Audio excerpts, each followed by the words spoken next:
e eu vou apresentar as nossas convidadas, né? Gostaria de começar então com as apresentações e convidar ao palco a Tainá Miller. Ela é atriz, cineasta e jornalista formada pela PUC Rio Grande do Sul. No cinema a gente conhece ela de Cão Sem Sono, As Mães de Chico Xavier, de Tropa de Elite 2. Na televisão ela atuou na novela Em Família e mais recentemente ela protagonizou a série da Netflix Bom Dia Verônica, e Apollo é a estreia da Tainá como diretora.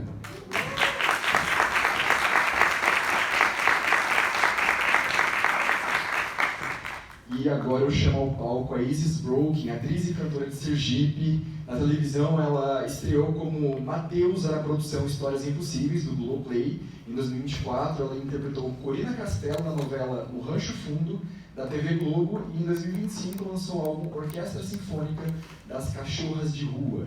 Ela gravou seu primeiro longa, Borda do Mundo, previsto para 2026. Tá?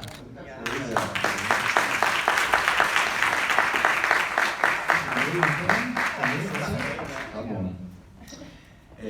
Gente, primeiramente eu queria... Posso fazer uma piada? Peraí, aqui ó. Já a gente quebrando o gelo. Onde é que tá? É porque você falou, sem querer, cão sem sono. Cão sem sono, acho que sou eu. Não durmo. É que a gente estava falando justamente, antes de você chegar, sobre insônia. E aí você falou cão sem sono, gente. Não, cão sem sono realmente sou eu. Elas estão numa jornada aí de fazerem vários debates, né? E conversas, já estão cansadas, mas acho que o público vai garantir boas perguntas para a gente daqui a pouco. Queria agradecer vocês pelo convite e parabenizar também pela produção.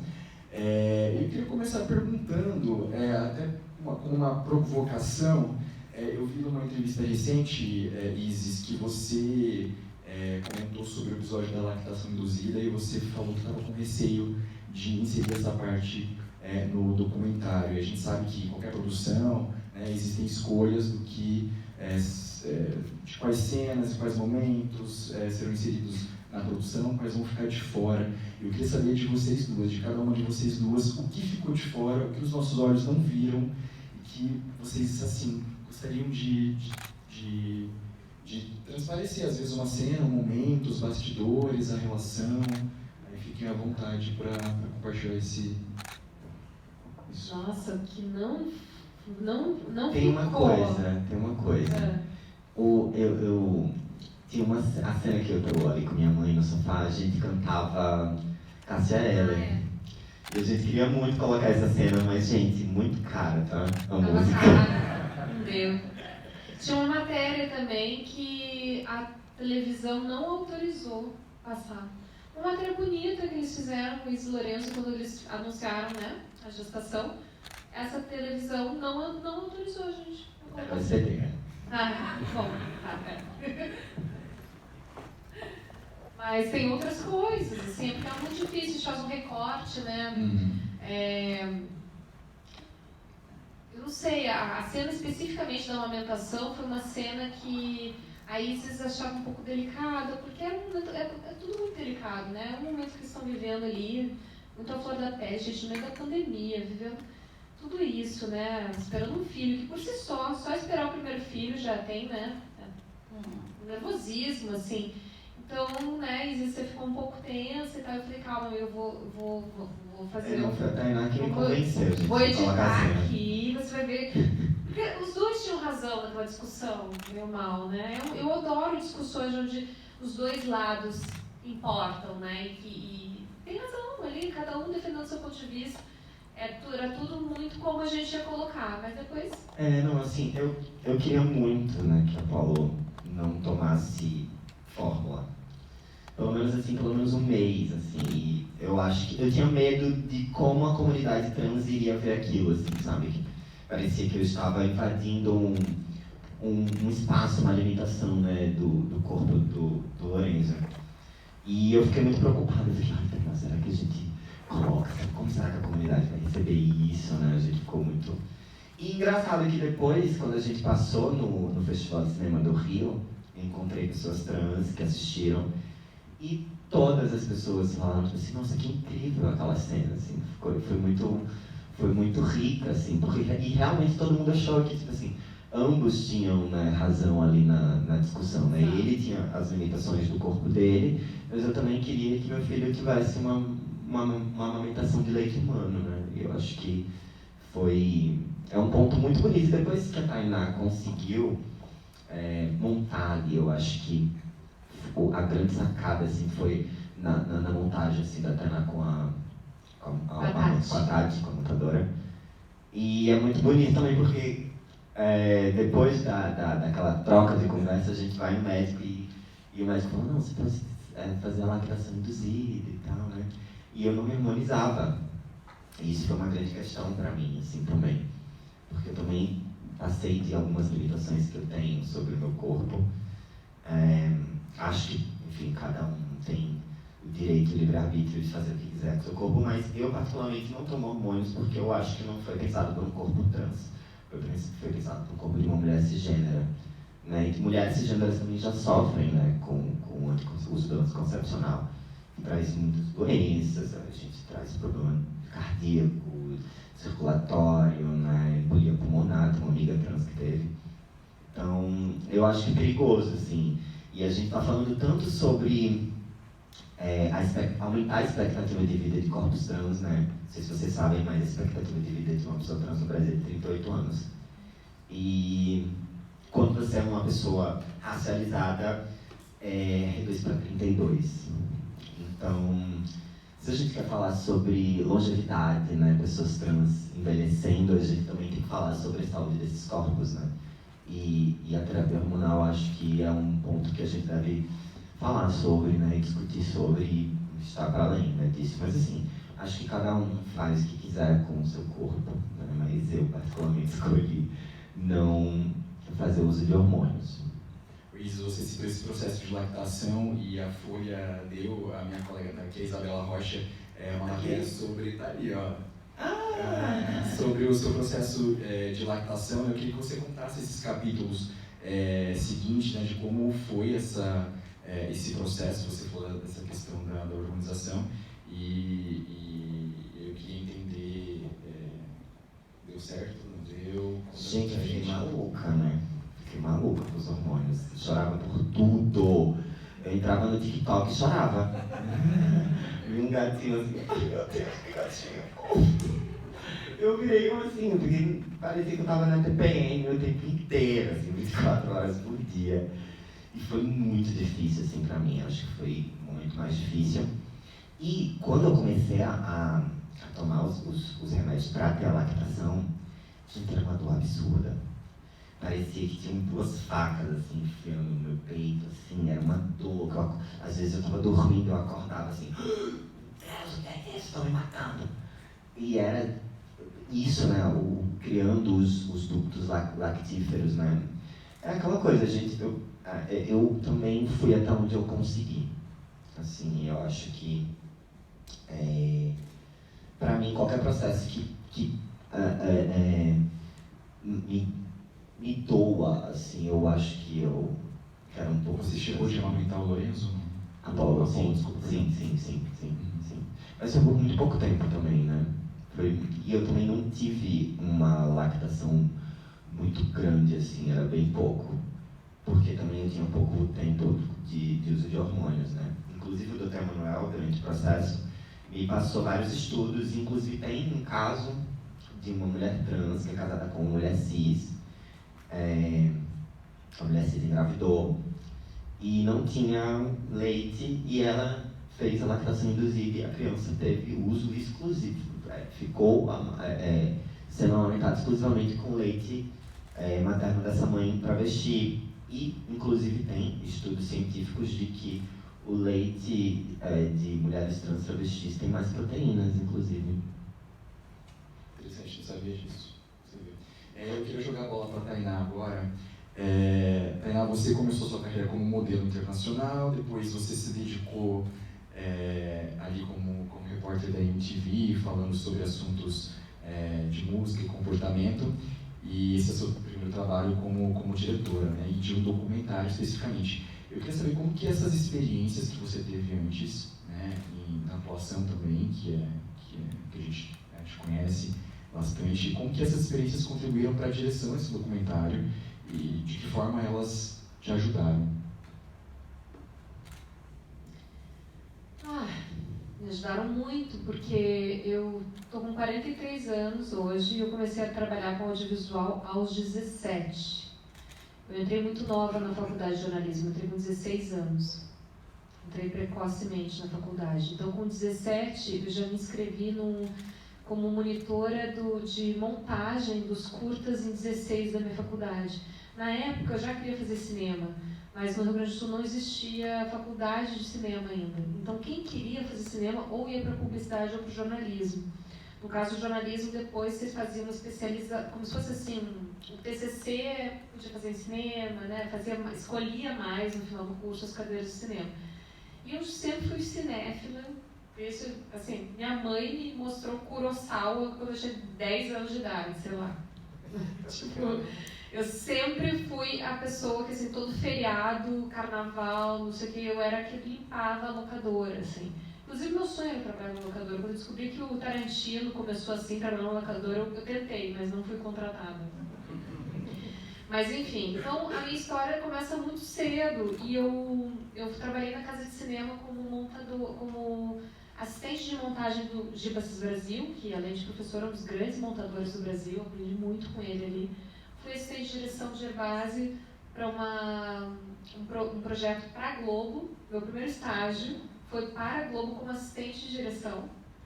Era um projeto que chamava Cena Aberta, Brava Gente, o do Giba, que era Cena Aberta, também para a Globo. E aí depois eu fui trabalhar na MTV, trabalhei 3 anos, eu dirigia programas lá também. Então eu dirigia publicidade, eu tinha clientes grandes até, assim, que a gente, no início do branding content, que a gente, né, disfarçava aquele jornalismo ali, uma publicidade ali. Então, mas quando não era uma coisa, quando era uma coisa nova, tudo isso antes de ser atriz. Então você já começou ali nesses bastidores mesmo da produção? Sim, eu trabalhei 5 anos com audiovisual antes de virar atriz. Tanto é que o Cão Sem Dono, que é o meu primeiro filme, eu era assistente de direção dele. E aí, no meio do processo, o Beto me chamou, porque eu já queria ali, eu já queria ser atriz, já tinha estudado, feito curso de teatro, mas eu nunca tinha feito nada. A minha experiência mesmo, eu fiz direção no Mochilão, na época da Fernanda Lima, quando eu gravava no Sul. Eu já tinha feito muita coisa, eu tinha montado publicidade para grandes produtoras. Eu achei que eu ia ser montadora. Por isso que eu gostei tanto do processo desse filme, porque foi eu voltar para a ilha. Eu cheguei a decidir a ser montadora. Só que aí o Fabrício Carpinejar, sabe? Fabrício chegou assim, que é meu amigo, chegou e falou assim: minha querida, não esconda sua simpatia no gelo de uma ilha de edição. Aí ele me convenceu a não fazer isso porque a ilha de edição era 18 graus e que eu ia comer pizza o dia inteiro, nunca ver a luz do sol. Aí eu achei, faz sentido, enfim. E aí foi indo, entendeu? Aí a coisa de modelo foi depois disso. Minha vida é muito louca. Aí fui pra Ásia, não sei o quê, eu não sabia o que eu ia fazer na vida até me decidir ser atriz, assim, né? Até decidir ser escolhida pelo Beto. E aí, quando aconteceu com o Sem Dono, foi tudo muito rápido. E o que tem de diferente? Você falou sobre esse processo que você teve aí, né, no início de carreira, né, nesses bastidores, da direção e tudo mais, mas o que tem de diferente da direção para a atuação que você estava fazendo recentemente? Eu acho que o processo criativo, ele passa por um lugar diferente, né? Passa por um lugar... Eu sou autora de uma parte da minha personagem. Por que de uma parte? Porque ele tem um lado que é intérprete mesmo. Estou interpretando o texto, a visão de um diretor, né? Você está mais a serviço, né, da criatividade até das outras pessoas, claro, colocando a sua, mas ali como um depoimento. Você está assinando um trabalho, é muita responsabilidade para começar. E, em segundo lugar, é essa liberdade de você realmente inventar a parada, né? O Melocoton. Sei lá, eu vendo as imagens da Isis, os depoimentos ali, eu vi, cara, o Melocoton é um personagem. Então, é isso, você puxa ali da pinça da historinha e não, vamos fazer ele um personagem.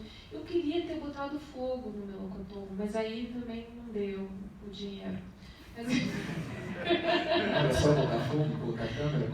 Por que? Não, porque efeitos especiais, muito bons. Entendi. É porque o Melocoton botão só podia aparecer em momentos felizes.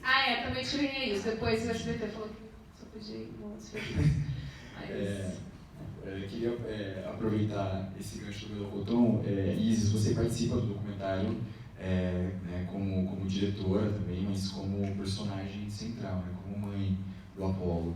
E eu queria saber como que você delineava internamente essa transição entre o eu, Isis Broken, e também como que você escolhe o que mostrar de você, né, de quem você é ali no seu dia a dia, na rotina, alguns diálogos que você tem ali, parece que a câmera começa a gravar, parece que vem o seu eu diretor, e em alguns momentos é o seu eu Isis do dia a dia, né? Como que era esses momentos, essas decisões do dia a dia da gravação? Então, eu acho que assim, a minha visão ali da direção tá na câmera de mão, né? Então, quando começou o processo, antes da gente já começar a gravar o documentário, eu já estava fazendo as imagens, aquelas imagens que a gente estava sofrendo transfobia ali e tal, no início do filme, ali já era um arquivo nosso, assim. E eu meio que estava gravando pra gente poder ter uma prova ali do que a gente estava acontecendo com a gente, porque inicialmente eu não tinha falado na internet que a gente estava passando pelas transfobias. A gente fez um vídeo assim, bonitinho, fofinho e tal, super poético, inclusive. Mas no vídeo também, a cena do Rio também é sua ideia. Ele quase reproduz aquela da primeira vez. Aquela cena até quase parece o teaser que a gente fez quando a gente disse que Lourenço estava grávida. Então, assim, tem muitas ideias minhas ali, visão criativa com a câmera de cinema, mas eu fiquei nesse lugar da câmera de mão, assim. Eu acho que era um olhar muito observador, mas participativo também, né? É engraçado que eu tô sempre com a câmera de mão, nunca aparecia, né? Então, aí eu vou me filmar porque eu quase nunca apareço, tô sempre tão bonita aqui, nunca apareço. Mas era um lugar muito de intimidade, né? Porque, assim, a gente não podia ter uma equipe de filmagem 24 horas com a gente, né? Então tinha momentos que eram muito únicos, assim, nosso, muito próximo, né? E que a gente precisava trazer quando a equipe ia embora, né? A história continuava, a gravidez estava ali, continuando acontecendo, né? E tem muitas coisas também que não entrou, né? A Tainá disse que quando eu vi o material, eu falei assim, poxa, a gente faz um outro filme com isso aqui. E tinha coisas também, eu acho que eu também filmei o meu processo da humanização também. Eu falava coisas assim que eu tava sentindo. Vale um curta, hein? Vale um curta. Melhor. Gente, tem alguém aí pra bancar esse negócio? Que não foi Léo de Blanc, tá? Como os haters ficam falando com a gente nos comentários. Léo Rouanet pagando esse filme. Não foi, amor, foi tudo gosto da Tainá, tá? São outros produtores. Sim, porque eu sou uma atriz emergente, eu fiquei só, né? Aqueles diálogos que você tinha, né? Você teve o diálogo com a sua mãe, você tinha os diálogos com o Lorenzo também. Aquilo tinha alguma decisão prévia ou foi muito do momento? Alguns sim, outros não, que também a gente participou também do roteiro, né? Então, assim, a gente decidia, assim, por exemplo, hoje é o dia que a gente vai na consulta médica, então hoje a gente vai falar sobre o que aconteceu na consulta médica, né? Então, assim, a gente tinha um processo, mas, assim, não era uma coisa, tipo, você vai ter que falar isso, né? Não, muitas coisas também foram... Acho que, por exemplo, o bate-papo da amamentação foi totalmente, assim... Do nada, assim, a gente estava falando uma outra coisa, nem lembro que a gente estava falando ali e aí caiu ali naquele, que a gente tinha acabado de chegar de uma consulta e tal, né? Então, foi muito orgânico, assim, acho que a gente não ficou tipo assim, vamos falar sobre isso agora, né? E eu acho que é isso também, eu acho que por isso que as falas são tão potentes, né? Porque não foi pensado previamente, realmente foi algo do nosso íntimo, né? Principalmente quando eu falo sobre não ter nascido no corpo errado, né? Eu achava que todas as pessoas trans pensavam assim, eu não nasci no corpo errado, eu nasci no corpo trans travesti, e é isso, é um corpo certíssimo. E depois, conversando também com pessoas trans depois das sessões, as pessoas vinham me agradecer, falavam tipo assim, nossa, caraca, eu achava isso, eu pensava disso de mim. Muito obrigada, assim, por escurecer esse papo. Eu acho que foi muito... foi em um lugar muito íntimo meu, assim, também, mas que eu achava que era algo que todo mundo pensava ali na comunidade. Eu achava que era um pensamento universal da comunidade, de que a gente não tinha nascido no corpo errado. Mas eu via a minha vida inteira isso, assim, de pessoas cisgêneras. Eu lembro, assim, acho que minha tia, a primeira vez que eu vi, minha tia falou, acho que você nasceu no corpo errado, né? E eu fiquei tipo, não nasci no corpo errado. Acho que é isso. Eu agora quero ouvir de vocês duas, né? Como que foi a relação de vocês durante a produção do documentário, né? Quando que uma entrava, outra sugeria, uma interferia e, enfim, como que vocês equilibraram isso? Eu acho que a gente teve sempre muita sintonia, né, Isis? Assim, primeiro que eu respeito muito a Isis como artista, acho que foi isso também que, quando eu procurei a Isis pra gente fazer o documentário, eu acho que eu procurei mais para entender o que estava acontecendo, porque aquela notícia me chamou muita atenção. E aí a gente foi conversando e veio nessa ideia de fazer o documentário. Eu já tinha pesquisado os videoclipes dela, então eu sabia que era uma pessoa com uma visão estética interessante, né? Então, a gente teve a sorte, eu acho, de confiar muito, acho que uma na outra, assim, nos processos. E quando, por exemplo, né, a Isis, nessa visão dela, né, tanto da câmera de mão como nas escolhas também, né, que ela fez ali em cena também, né? Mas depois, teve um momento que você foi para um filme, né, Isis, que foi o momento da montagem ali, então ela pôde participar menos e eu fui sugerindo, mas ela, claro, passando tudo por ela. E, enfim, a gente formatando juntas. Mas a primeira montagem a gente fez junta, né? Assim, né? O primeiro corte, né? Primeiro corte. E aí a gente foi enfim, eu fui trabalhando ali com a parte. A Tainá vinha com umas ideias muito incríveis, assim, né? Ela é a cão sem sono, né? Cão sem sono. Porque as minhas ideias são todas na madrugada, por isso que eu adorei. É que o filme é Cão Sem Dono, mas podia ser Cão Sem Sono. Não, podia ser.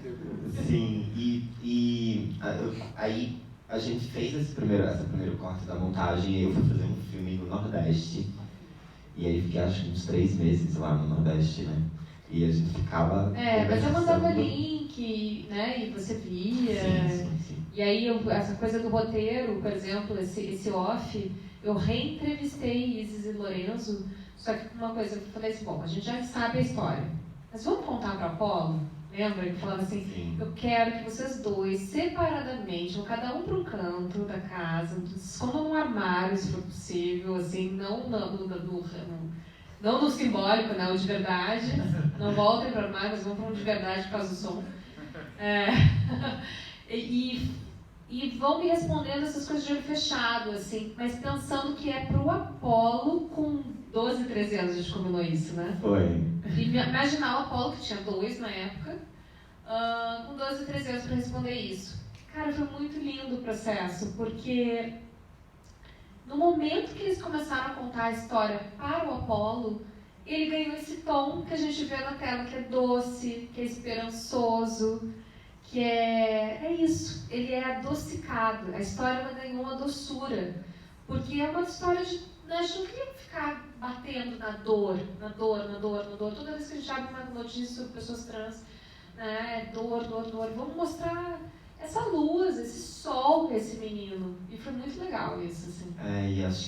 E eu acho que foi muito importante pra gente, né, essa ideia da Tainá de fazer como se fosse um álbum de bebê, né, para Apolo, porque eu acho que é exatamente isso. Todas as vezes que a gente vai ver, né, produções audiovisuais que tem pessoas trans, é sempre nesse lugar de prostituição, de marginalização, drogaricídio, e acho que a gente queria trazer uma história de amor, de esperança sobre pessoas trans, porque eu acho que a gente precisa também humanizar esses corpos, né, porque acho que todas as vezes que eu vejo pessoas trans no audiovisual vem desse lugar muito de desumanização, né, dos corpos. eu acho que é isso que é bonito no Apollo, né? Porque mostra esse lugar de humanização, né? Tipo assim, eu tenho uma mãe, eu tenho uma avó que chora quando eu vou embora, né? Lourenço tem a família dele, que é protestante, cristão protestante, mas que tá ali falando que foi Deus, né? Foi permissão de Deus ter isso acontecido. Então, acho que traz essa humanização para os corpos trans travestis, assim, foi muito importante, assim, a Paula teve esse lugar, assim, as pessoas também super elogiam nesse lugar e de agradecimento também, né? Acho que não poderia ser diferente, né? Acho que não poderia ser diferente, já que a gente está falando sobre uma história de amor, uma história de uma família, né? Uma família brasileira. Acho que a Paula é o puro suco do Brasil. Assim. Caramelo, é bem brasileiro mesmo. Como vocês falam na segunda pessoa, né? E eu sinto que vocês colocam um telespectador na posição do bebê, né? Do Apollo, isso é muito interessante. E como que foi essa volta para o armário, literalmente falando, de produzir esse texto? Foi uma coisa muito estimulada pelas perguntas dela? Você chegou a escrever? Fluía naturalmente? Como que você quis transmitir? A Tainá, nossa gente, primeiro que eu estava super ocupada nessa época, a Tainá ficava me olhando.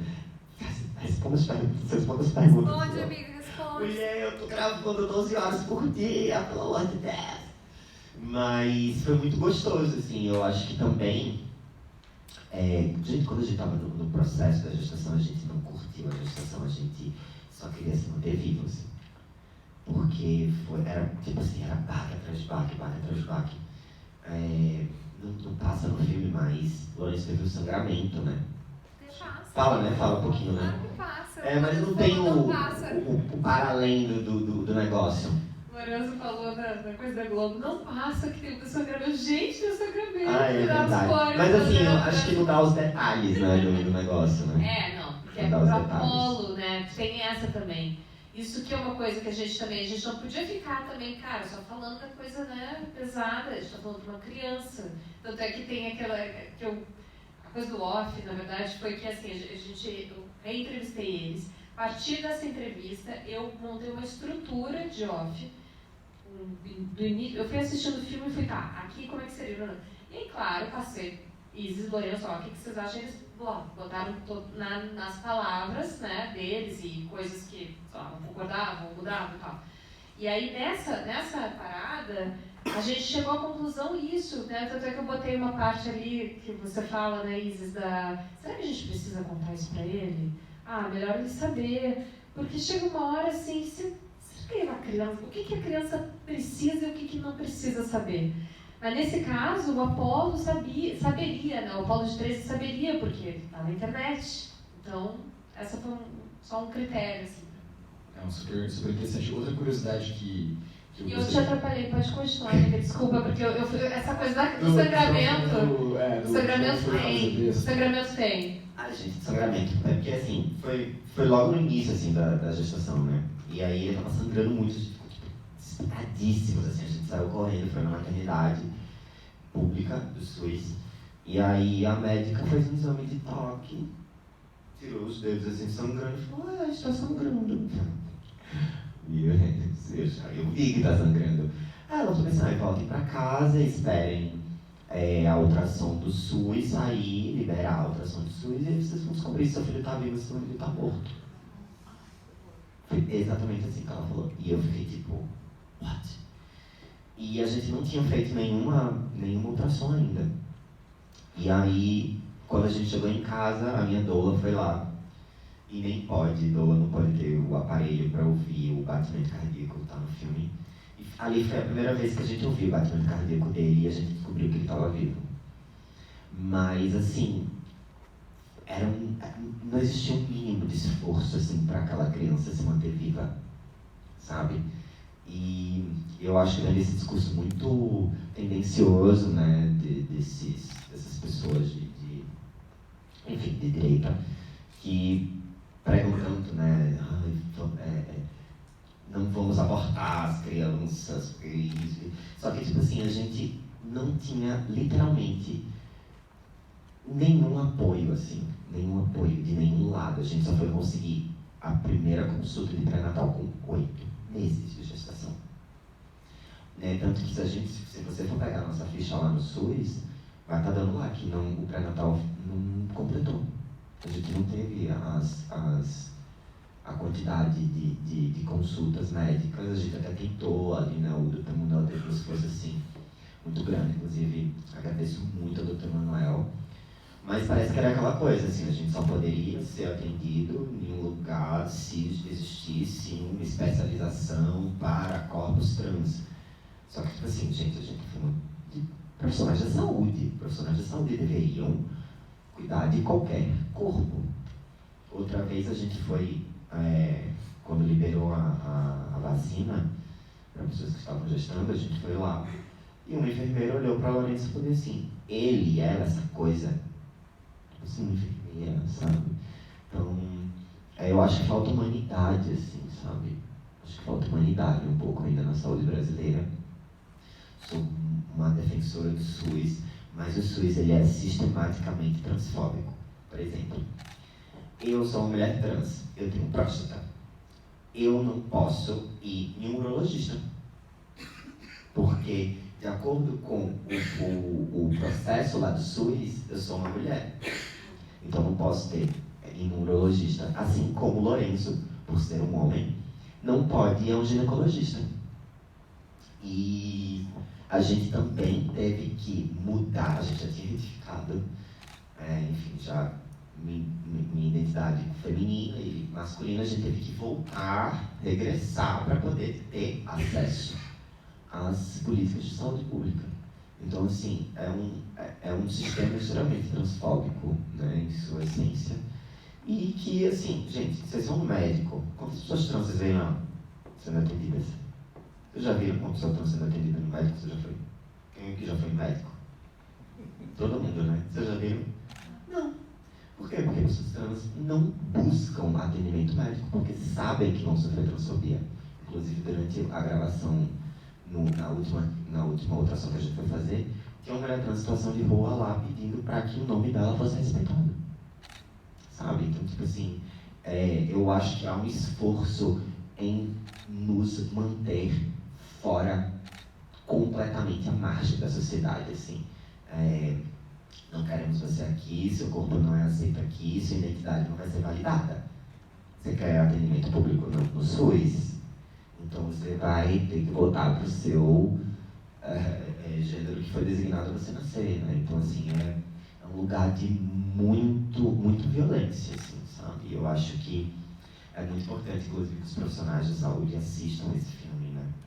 Vejam, porque a gente passou por muita coisa, assim, e foi muito difícil também para a nossa saúde mental, né? A gente ficou muito abalado, assim, durante o processo, mas a Paula nasceu e está aí. Recentemente eu conversei com a Laerte, ela falou sobre o diagnóstico recente que ela teve sobre câncer de próstata, e para essa matéria eu conversei com 2 especialistas, uma especialista em questão de gênero e sexualidade, e um outro urologista, e esse urologista especificamente falou que não existe nenhuma disciplina nas universidades de medicina hoje que tenha um lugar focado em pessoas trans e na saúde das pessoas trans. Mas vê só, será que é preciso ter uma matéria para falar sobre corpos trans? Será que é preciso? Sabe? Acho que não vem desse lugar de... Eu não vejo a necessidade de ter uma matéria para pessoas trans. Gente, são corpos de seres humanos, né? Eu acho que, tipo assim, todo mundo sabe o que é um corpo, né? Que é um corpo, né? As pessoas sabem que eu tenho pênis, as pessoas sabem que Lourenço tem uma vagina. Então, tipo assim, não tem por que ter uma matéria especializada para pessoas de como atender pessoas trans. Atender comunidade. Uma mulher trans, então seu nome é Isis, então Isis aqui, uma mulher trans, vai no urologista. Acabou. Se é algum mistério, tem que ter uma matéria especializada para isso. Gente, se tiver que ter uma matéria especializada para isso, você tem que mudar de profissão. Tem que mudar de profissão. Você não está atendendo seres cachorro. Você está atendendo seres humanos.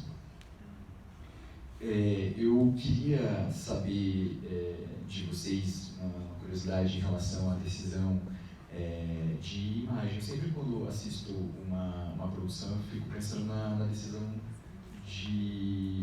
da escolha, né, da primeira exibição que aparece ali. E vocês começam com uma tela preta e com a voz de uma criança que, inclusive, eu gostaria de saber se é o Apolo. Não, ela tinha. Ah, legal.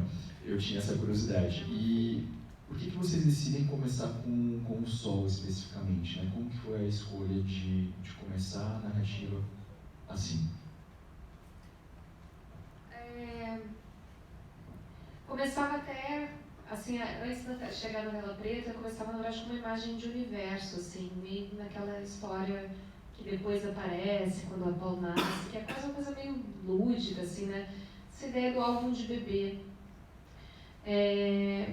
Eu não sei, eu sempre, quando eu pensei nesse filme, né, Isis, eu falei, eu acho que esse filme tem que começar com a voz de uma criança. E no início até, conversando com os produtores não entendiam muito, mas aí, né, será? Eu não sei, veio isso na cabeça. Quando eu contei pra Isis, olha, vamos fazer um álbum de bebê e tal, e ela, vamos. Eu me parei pra pensar assim, quais são aquelas perguntas que as crianças fazem, né, no início da vida, assim. Eu era uma criança que questionava muito essas coisas que a minha mãe falava, que eu tipo, postava 4, 5 anos, eu ficava perguntando, de onde a gente vem? Qual é o tamanho do universo? Mas como é que assim, acaba, não acaba? O que era antes do antes? Então, nada. E quando eu ficava pirando ela com essas perguntas, e o meu filho estava numa fase meio assim também. E eu fiquei imaginando o Apolo fazendo essas perguntas. E toda a complexidade, né, de o que era antes de ele ser, enfim, aí essas perguntas vieram na minha cabeça.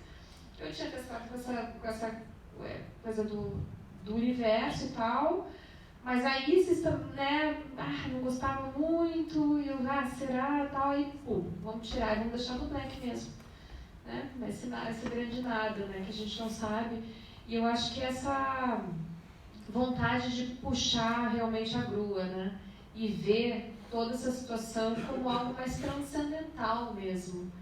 Porque eu, como mulher cis, né, contando junto com a Isis essa história, sem viver na carne, mas estando perto, eu acho que a melhor forma de a gente entender toda a questão trans é realmente transcender, né? A nossa visão binária de mundo, limitada, muito encaixotada, né, em dogmas muito fechados e às vezes em lugares muito inconscientes que a gente nem tem, né? A gente nem se experimenta em outros lugares de consciência, só quando a gente se depara com a diversidade. E como é rica a diversidade, como o universo é diverso nas suas manifestações, né? Até porque, né, Tainá, eu acredito que a própria cisgeneridade, ela não é única. Existem espectros dentro da cisgeneridade.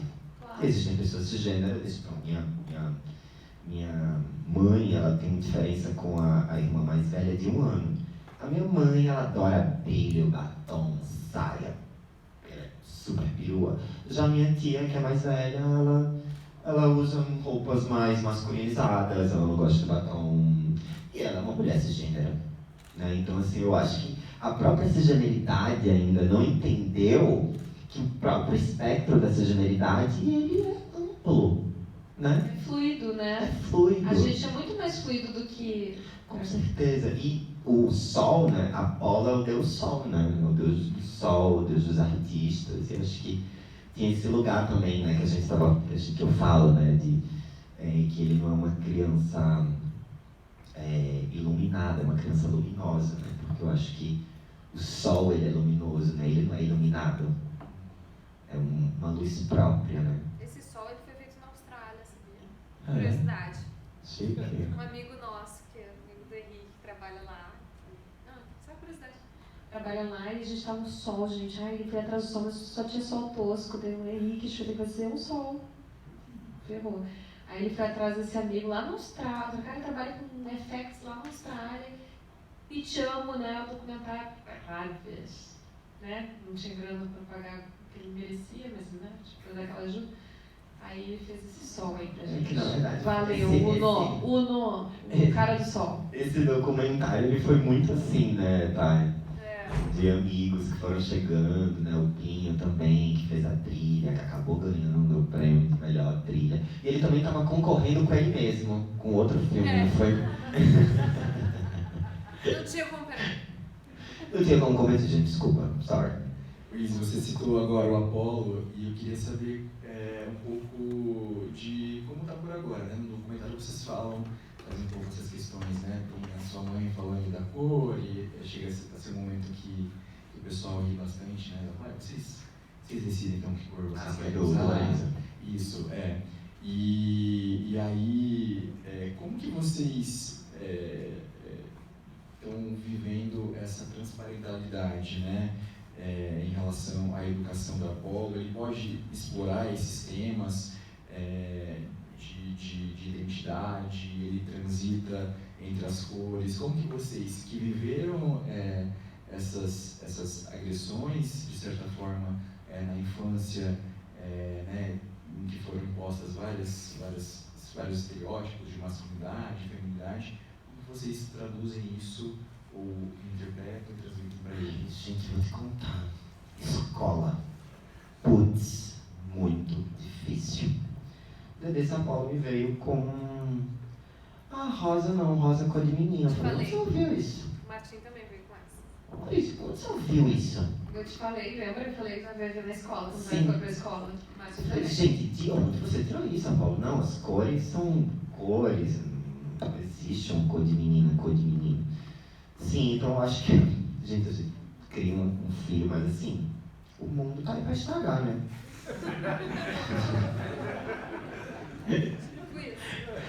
Assim, a Paula é uma criança que tem total liberdade, assim, de brincar com o que ele quiser. Eu, enfim, ofereci.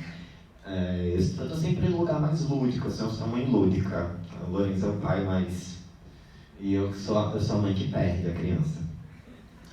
Mas ele adora, quando a gente vê, ele é muito menino. Eu fico chocada. Ele agora é skatista.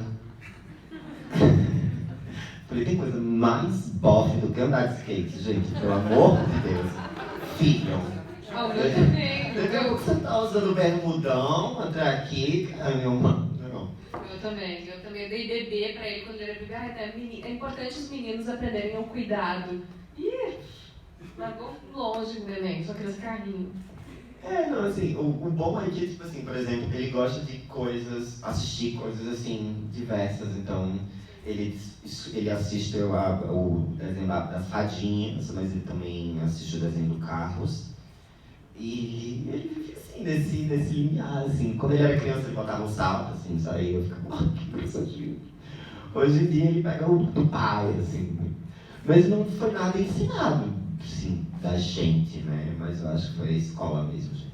Não, mas eu acho que tem uma coisa que, assim, pelo menos o próprio documentário fala, a tua mãe fala, que você já foi o contrário, já desde muito bebê também já manifestou. Eu acho que tem uma coisa da personalidade, da alma, do espírito, sei lá, né, gente? Acho que o documentário ele convida justamente por causa disso. Por isso esse sol, esse universo. Sabe-se lá, gente. Não, e é muito louco. O que a gente é? O que a gente é? Não, gente. Alguém crava aqui uma resposta? Que caralho da porra é essa aqui? Por que a gente está nesse corpo? O que a gente, né? O que é isso aqui? Por que a gente está aqui? De onde a gente vem? Então, assim, essas coisas, né? O que manifesta uma personalidade de uma criança? Sabe-se lá. Por que existem pessoas cis, pessoas héteros, pessoas trans? Não sei. É a manifestação das coisas, né? Então, às vezes a gente ensina, também tenta ali, né, dar uma... E aí vai indo, às vezes não é nem só a escola, tem uma coisa de personalidade também. Eu acho que é isso. E também, assim, eu em parte até fico feliz, porque, assim, grande parte das pessoas, né, que hatearam a gente achavam que a Paula ia virar uma drag queen. Com 3 anos de idade, você botar os cílios postiços, né? E é isso, gente. Eu deixo ele uma criança feliz, livre, ele brinca com o que ele quiser, e, enfim. Gosto mais de brincadeiras mais lúdicas, assim, a gente brincar, ler livro, sabe? Eu acho que eu gosto mais aí, assim, desse lugar, mas ele já falou que queria fazer luta, eu falei, meu Deus. Onde errei? Aonde foi que eu errei? Gente, eu queria abrir perguntas para Números vocês. não binários, né, pô, uma coisa assim, não é? Queria abrir perguntas para vocês, quem tem perguntas para fazer para a Isis e para a Tainá.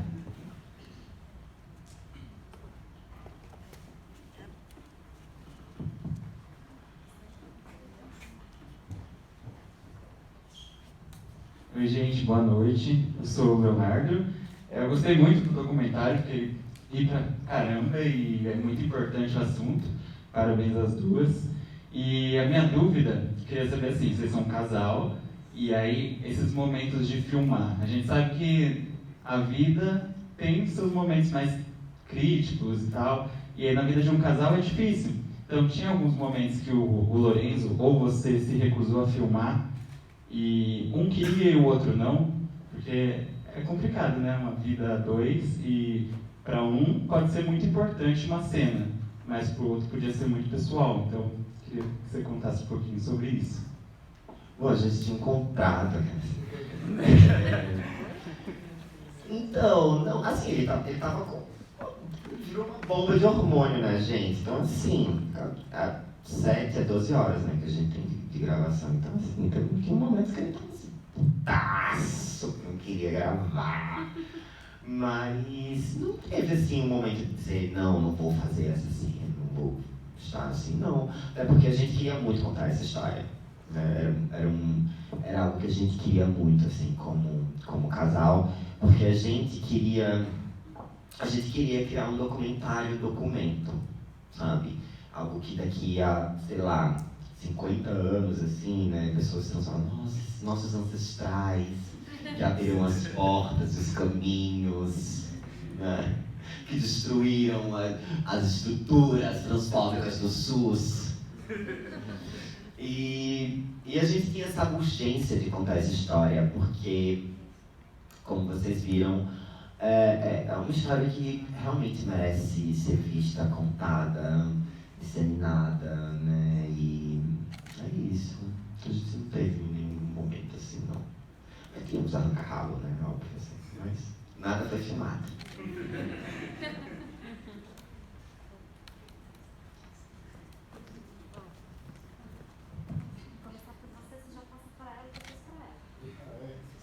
Tem uma pequena fila, depois eu passo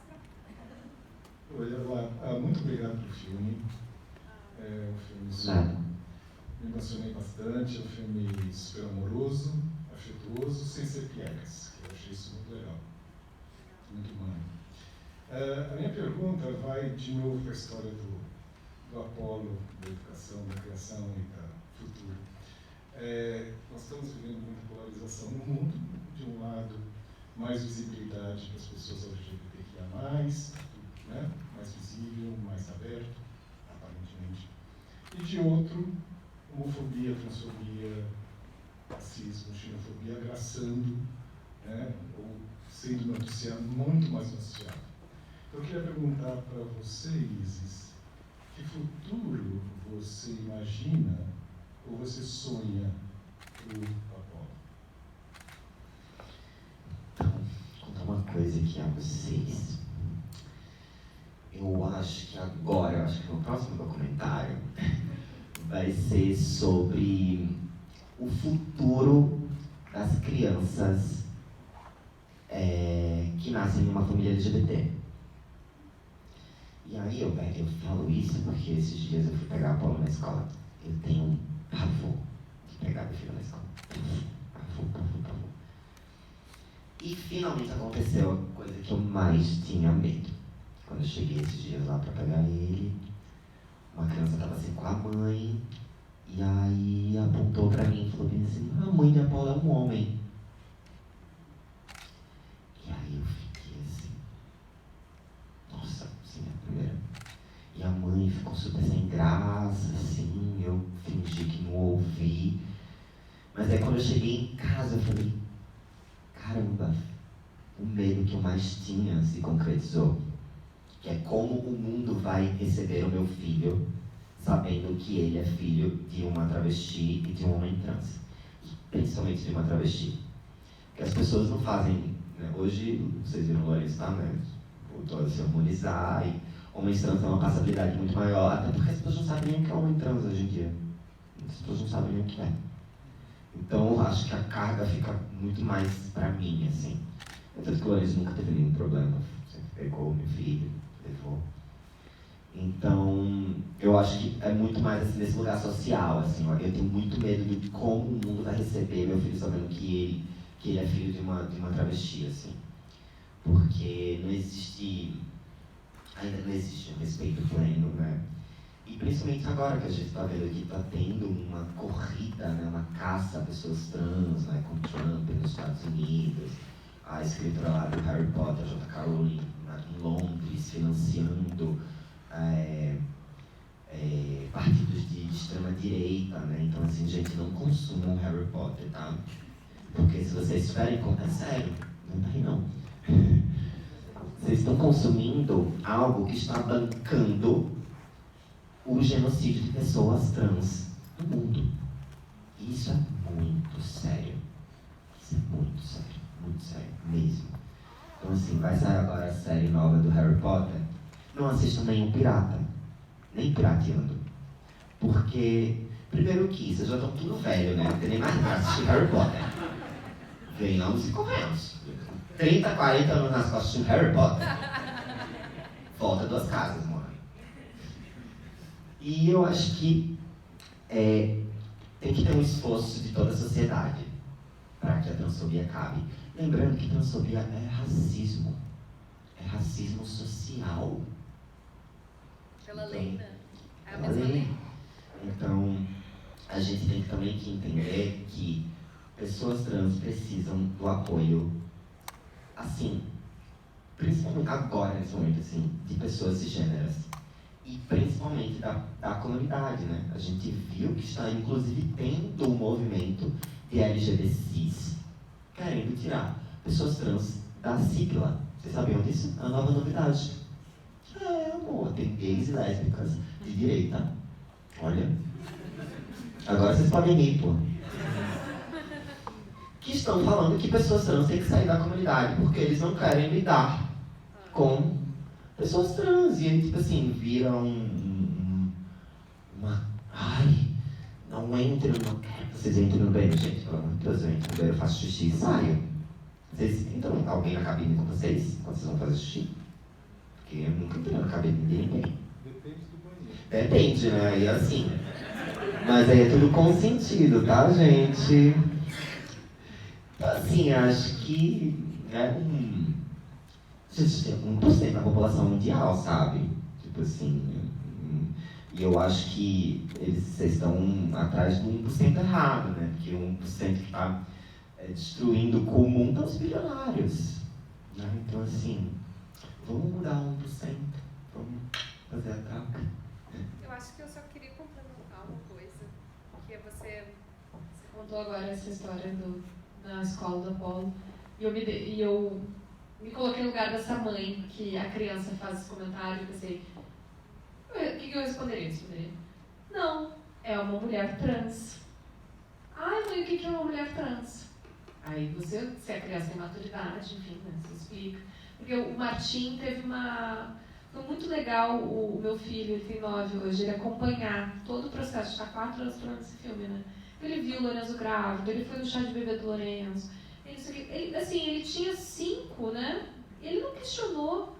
É o Lourenço e ele tá com o bebê na barriga. Aí, num dado momento, a gente conversou sobre outra coisa, outro dia. Ele falou assim, mas isso, as mulheres engravidam? E aí, acho que eu respondi meio no automático, de bate-pronto, assim. Eu falei, as mulheres engravidam. Tipo, eu acho que ele estava perguntando meio que se ia acontecer com ele. Aí eu falei, não, filho, as mulheres engravidam. Né? Isso não vai acontecer com você. Ele falou, mas os meninos trans, sim. Óbvio, filho. Sim, as mulheres e os homens trans são capazes de engravidar. Você é um homem, né? Os seus órgãos por dentro são masculinos. Então isso não é possível. Mas os meninos trans têm órgãos femininos dentro, enfim, não é, órgãos femininos nem é o caso, né? Órgãos, como é que fala, amiga? Órgãos reprodutores, enfim. Mas é que para criança, às vezes a gente precisa dar uma, né?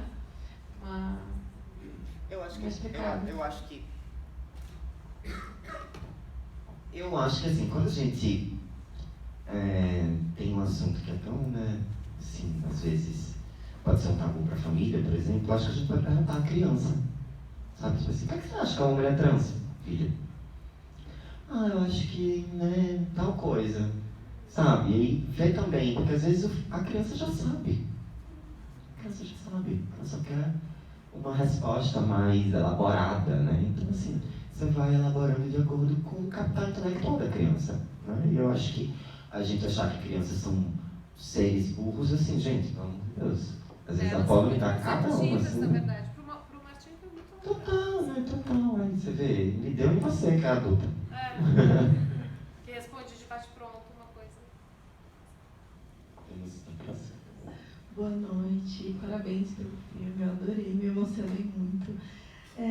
Uma coisa que eu ia perguntar, né, Isis, quando você saiu ali da sua cidade, né, eu me emocionei bastante porque eu fiquei pensando, nossa, ali é um ninho onde ela construiu tudo e tal, e deixar por conta, é horrível aquelas cenas ali de violência que eu vejo que vocês mostram, né, quando vocês vieram para São Paulo, vocês se sentiram seguras, assim, sabe, acolhidos, quando, pelo menos quando passa ali, né, quando vocês vão fazer os exames e tal, me passa que vocês se sentiram mais seguros ali, sabe, o doutor atendendo, entendendo as necessidades do Lorenzo.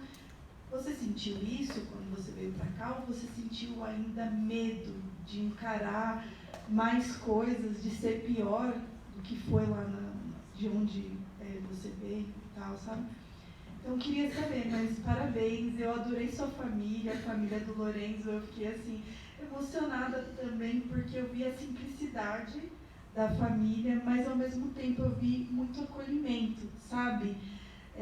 Apesar de eles não saberem diferenciar ou tal, mas eu sentia muito acolhimento, sabe? Muito amor, assim, por vocês, e eu não sei se é isso mesmo, mas eu achei muito bonito tudo. Parabéns. Obrigada. Então, eu sou de Sergipe, né? Sergipe é o menor estado do país. Aracaju foi a única capital do Nordeste que elegeu Bolsonaro. Então, assim, sabe que é o reflexo que vocês viram ali na tela? Eu também, São Paulo, não está muito pra mim, isso não. Cá entre nós. Mas, pra mim, eu acho que a violência geográfica desse filme foi a coisa que mais me impactou. Porque você vê, minha família estava dando, assim, super suporte, né? Minha mãe também sofreu muito, porque minha mãe queria, né? Criar um neto, né? O sonho dela, enfim. Ela fala isso no filme, né? E foi muito difícil para mim, porque toda a minha rede de apoio estava no Nordeste. Minha mãe, minhas tias, minha avó, meus amigos. Todo mundo estava vindo para um lugar que era completamente desconhecido. Eu vim em São Paulo, sei lá, fiquei 2 semanas aqui que eu vim concorrer a um prêmio, né? Antes de Apolo. A gente conheceu o Lourenço, inclusive. E eu tinha muito medo, assim, do que viria, né? Acho que também a gente discute, né? Tipo assim, sim, eu falo, né? Mas e aí, se a gente sofreu transfobia lá, quem me garante? Foi menos doloroso, mas também teve percalços no caminho, tá? Não foi as 1000 maravilhas, não. Inclusive, na maternidade também, a gente teve alguns pormenores, assim, sabe? Mas eu acho que a gente conseguiu pelo menos mudar algumas estruturas, por exemplo, né? Eu, durante o processo, assim, conversei com muitos parlamentares, amigas minhas, a Erika Hilton, a Malunguinho, a Beni Brioli, e a gente falou muito sobre... tem uma coisa chamada carteira da gestante no SUS, que é a carteira do pré-natal. E a carteira da gestante é uma mulher grávida, assim, na capa, segurando a barriga, e aí tem pré-natal da mãe, que está com o bebê, tem pré-natal do pai, e tipo assim, eu tive que fazer o pré-natal do pai, assim, violento, assim, a gente abrir. Era muito violento pra gente, assim, abrir aquilo. E toda vez que a gente ia em uma consulta, em uma coisa, a gente tinha que levar a carteira da gestante.